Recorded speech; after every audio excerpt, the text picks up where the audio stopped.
நலம்தானா channel. எல்லோரும் நலம்தானா? நம்ம சேனலை ஃபஸ்ட் டைம் பார்க்குறீங்க அப்படின்னா சப்ஸ்கிரைப் பண்ணிக்கோங்க. பக்கத்தில் இருக்க பெல் பட்டனையும் கிளிக் பண்ணிக்கோங்க. வாங்க வீடியோக்குள்ளே போகலாம். கடாய் அடுப்பில் வச்சிட்டேங்க. 1 கப்பு நிலக்கடலை எடுத்துருக்கேன். இதுவும் நல்லா வெடிக்கணுங்க. இதுவும் நம்ம இன்னைக்கு பொடியாக தான் அரைக்க போகிறோம். இந்த மாதிரி பொடிகள் நம்ம வீட்டில் செஞ்சு வச்சிட்டோம் அப்படின்னா நமக்கு சடனாக குழம்பு வைக்க முடியல அப்படிங்கிற பட்சத்தில் கூட இதை நம்ம போட்டு சாப்பிட்டுக்கலாங்க. கிராமங்கள்லாம் இந்த மாதிரி பொடி வகைகள் நிறையா சேர்த்துக்குவாங்க. எங்கள் வீட்டில் எங்கள் ஊரில் எங்கள் வீட்லேயும் இது மாதிரி செஞ்சு வச்சுருவாங்க, சாப்பிடுவாங்க. இது நெய் கூட தேங்காய் எண்ணெய் கூடலாம் கலந்து சாப்பிட்லாம். இதுவும் நல்லா வணங்கி வரணுங்க.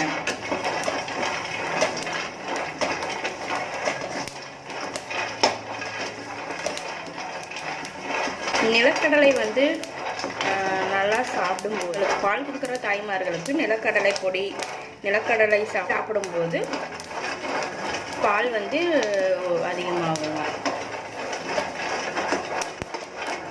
இது டேஸ்ட்டாகவும் இருக்குங்க சுடு சாப்பாட்டில் போட்டு சாப்பிடும்போது.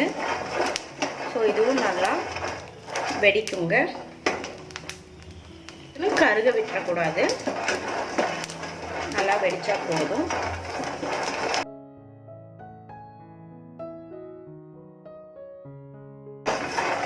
இதெல்லாம் நம்மளே வீட்டில் செய்கிற பொடிகள். இந்த பொடிகளும் கடையில் பேக்கெட் பண்ணி கிடைக்கும். நம்மளே இப்படி வீட்டில் செய்யும்போது நமக்கு ஒரு பெனிஃபிட் என்னன்னு பார்த்தீங்கன்னா எந்த ப்ரிசர்வேட்டிவ்ஸும் நம்ம ஆட் பண்ணுறது இல்லை.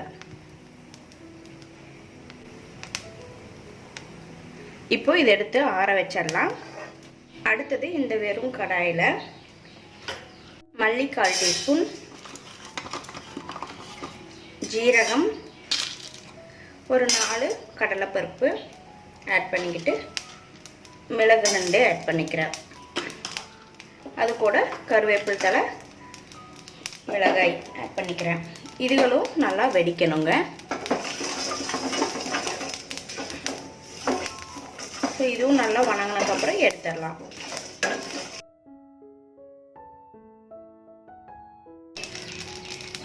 கடைசியாக கல் உப்பு ஆட் பண்ணிவிட்டு அடுப்பை ஆஃப் பண்ணிடலாம்.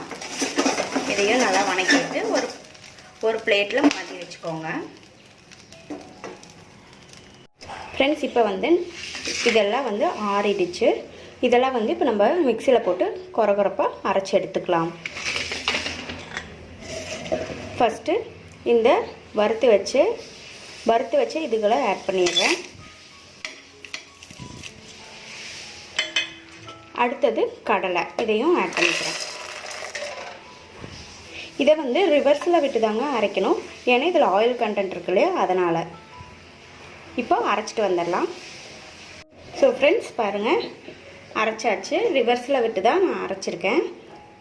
பாருங்கள், இந்த அளவுக்கு கொரகொரப்பாக இருந்தால் போதும். இதை ஒரு ஏர்டைட் கண்டெய்னரில் போட்டு 1 மந்த் வரைக்கும் யூஸ் பண்ணலாம். ஃப்ரிட்ஜில் வச்சு கூட நீங்கள் யூஸ் பண்ணிக்கலாம். ஸோ இந்த வீடியோ உங்களுக்கு பிடிச்சிருந்தா லைக் பண்ணுங்கள், ஷேர் பண்ணுங்கள், கமெண்ட் பண்ணுங்கள். தேங்க்ஸ் ஃபார் வாட்சிங்.